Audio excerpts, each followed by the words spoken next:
Salut tout le monde, j'espère que vous allez très bien parce que moi, je pète la forme. Alors oui, je sais, je me suis déconnecté pendant un très long moment. Je vais pas vous raconter ma vie, mais il y a plusieurs raisons à cela. Mais me voilà de retour. Cette vidéo marque le début des activités Plus Ultrabook pour l'année 2021. Et aujourd'hui, je vais vous parler de mes 3 premières lectures de l'année 2021 parce que bien que je n'ai pas fait des vidéos, je ne suis pas resté chômé. Sans plus tarder, on y va dans 5, 4, 3, 2, 1. Ousmane Sembène, Le bout des bois des dieux.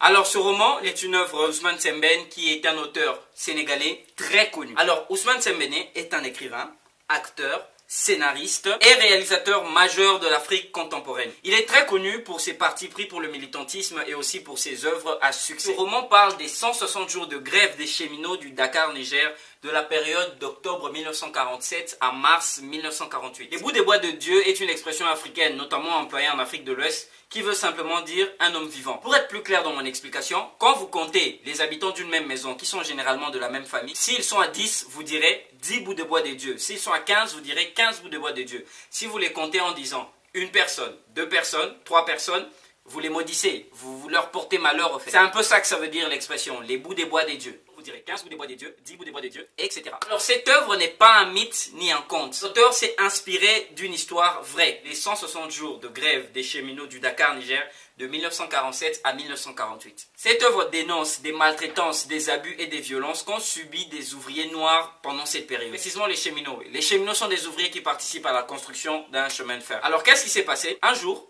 les cheminots, les ouvriers noirs ont décidé de pouvoir créer un syndicat pour pouvoir initier ce mouvement de grève. Et à la tête de ce mouvement de grève, un personnage très intéressant que l'on ne peut pas s'empêcher d'admirer, Ibrahima Bakayoko. Les ouvriers noirs décident d'aller en grève et ils sont partis en grève pour 160 jours.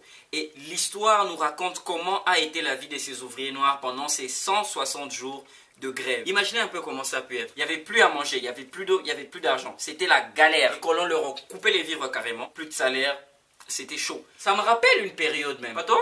Et pendant ces 160 jours, toutes les familles des cheminots en grève étaient en mode survie. Il y avait des solidaires, il y avait des traîtres, il y avait des balances. Mais à la fin, la solidarité a pris le dessus sur tout ça et ils ont obtenu gain de cause. Et leur grève a abouti à des résultats positifs. Cette grève qui a vraiment eu lieu pendant l'histoire de la colonisation africaine a eu des résultats très positifs sur la vie des cheminots africains pendant cette période. Et dans ce roman, vous remarquerez que la femme a occupé une place très importante pendant la grève. Elle a joué un rôle très important parce que pendant que tous les hommes étaient en grève, ne travaillaient pas, n'avaient pas de salaire, les femmes se battaient pour la survie de leur foyer. Ce roman va beaucoup vous faire rire parce qu'il y a beaucoup de petites scènes drôles. Ce roman va vous faire pleurer parce qu'il y a des scènes tragiques.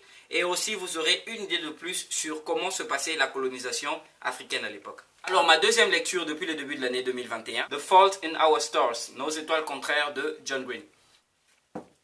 John Michael Green est un écrivain américain, auteur des livres pour Young Adults, jeunes adultes en français. C'est un auteur très célèbre aussi aux États-Unis. Il a écrit beaucoup de romans à succès, entre autres Pepper Towns et Let It Snow. Alors cette histoire a déjà été adaptée en cinéma en 2014 et je l'ai déjà regardée. Cette histoire, beaucoup de gens la connaissent. Alors vous vous posez certainement la question, pourquoi il va lire un roman dont il a déjà regardé le film? Simplement, cette année, j'ai décidé de pouvoir développer ma maîtrise de l'anglais et il fallait bien que je commence par un bouquin. Ça a été un très bon exercice et à la fin, j'ai appris beaucoup de nouvelles expressions, d'autant plus que j'ai déjà regardé le film en français. Donc le lire en anglais ne m'a pas tellement compliqué à comprendre facilement les mots que je lisais, les expressions, etc. C'est ingénieux, n'est-ce pas? Je viens de vous révéler une méthode très simple pour apprendre l'anglais. Comme je le disais au début, cette histoire, beaucoup de personnes la connaissent. C'est l'histoire d'une jeune fille de Indianapolis appelée Hazel Grace, âgée de 16 ans, qui souffrait du cancer de la thyroïde. Alors je vais faire ça très court parce qu'on connaît déjà l'histoire. Hazel Grace, un jour, rencontre un jeune garçon de 17 ans appelé Augustus Rush, qui lui aussi est atteint de cancer. Ensuite, ils vont devenir potes, ils vont tomber amoureux, et ils vont tomber amoureux. Ensuite, ils vont voyager ensemble, ils vont aller rencontrer l'écrivain, ensuite ils vont aller bouffer ensemble. Et voilà, à la fin, Augustus Rush meurt, comme dans Roméo et Juliette. Désolé. Ok. Ok. Ok. J'ai failli verser une larme en lisant cette histoire, pourtant je connais déjà la fin, c'est incroyable.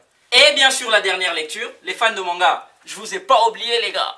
Moi-même je suis un fan. Alors j'ai aussi lu ce manga, Bouncer.